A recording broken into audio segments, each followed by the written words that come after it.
Assalamualaikum warahmatullahi wabarakatuh. Saya Amelia Rizkapani dari Program Studi Pendidikan Anak Usia Dini Universitas Dharma Wangsa.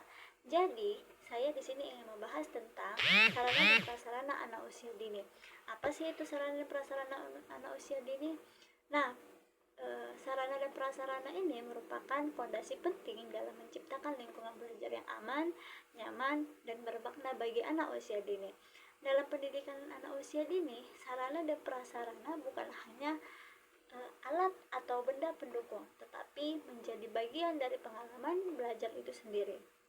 Kemudian, lingkungan fisik serta lingkungan fisik yang tertata dengan baik dapat mempengaruhi emosi, rasa aman, serta motivasi anak untuk bereksplorasi.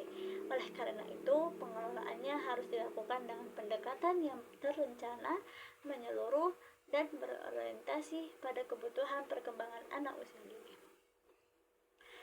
Nah, adapun beberapa tahap, yaitu tahap pertama adalah dalam manajemen sarana dan prasarana ini, tahap pertamanya itu merupakan perencanaan atau perencanaan. Nah, pada tahap ini, lembaga menentukan kebutuhan fasilitas berdasarkan kurikulum, jumlah anak, tujuan pembelajaran, serta karakteristik perkembangan anak usia dini. Perencanaan yang baik mempertimbangkan keamanan alat, kesesuaian ukuran dengan tubuh anak, nilai edukatif, hingga daya tahan kemudahan perawatannya. Guru dan pengelola juga harus menganalisis ruang dan lingkungan, memastikan bahwa setiap area mendukung aktivitas belajar, mulai dari sudut baca, sudut seni, area motorik kasar, sehingga ruang imajinasi anak. Perencanaan yang matang menjadi blueprint penting untuk langkah-langkah berikutnya. Kemudian, tahap berikutnya yaitu penggandaan dan penataan. Penggandaan dilakukan dengan memilih alat, media, atau fasilitas yang memenuhi standar keamanan untuk ramah anak. Selain aman, sarana yang dipilih juga harus menarik secara visual maupun menstimulasi kreativitas, serta relevan dengan dunia anak. Setelah alat tersedia, penataan ruang menjadi kunci. Ruang kelas harus diatur secara estetik, rapi, dan terstruktur sehingga anak merasa nyaman. Tahu batasan area dan dapat mandiri dalam menggunakan maupun merapikan alat. Kemudian penataan yang ideal juga menciptakan suasana yang hangat dan inspiratif, seakan-akan setiap sudut mengundang anak untuk bertanya, mencoba, dan bereksplorasi. Kemudian setelah sarana tersedia dan tertata, tahap yang tidak kalah penting adalah pemeliharaan dan pengawasan. Fasilitas pembelajaran pada anak usia dini ini sangat intens digunakan sehingga perlu dirawat secara rutin.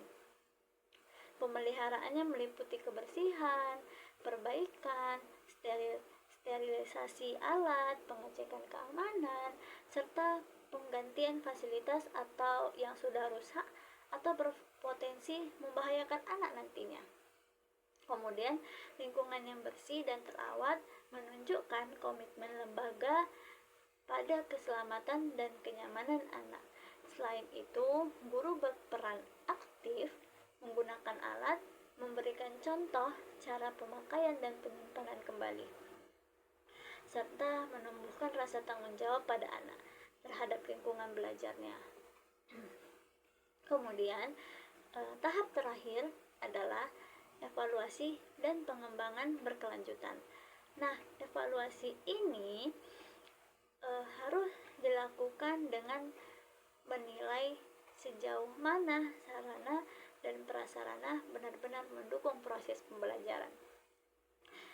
Apakah alat terpakai secara optimal?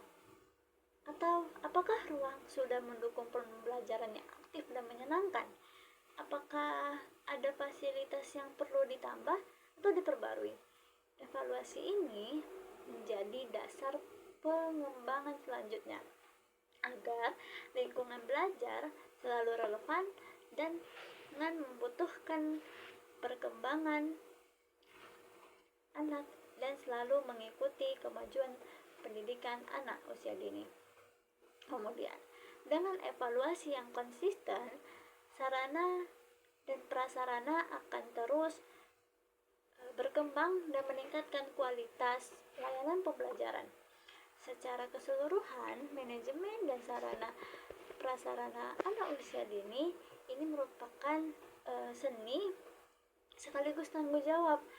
Ia bukan hanya soal menyediakan fasilitas, tetapi merancang pengalaman belajar yang bermakna melalui ruangan yang aman, indah, dan inspiratif. Ketika sarana dan prasarana ini dikelola dengan penuh perhatian dan profesionalisme, maka lingkungan belajar akan menjadi rumah kedua bagi anak yang menumbuhkan rasa aman, menyalakan kreativitas, dan mendukung tumbuh kembang anak secara holistik. Sekian pembahasan saya tentang sarana dan prasarana anak usia dini. Wassalamualaikum warahmatullahi wabarakatuh.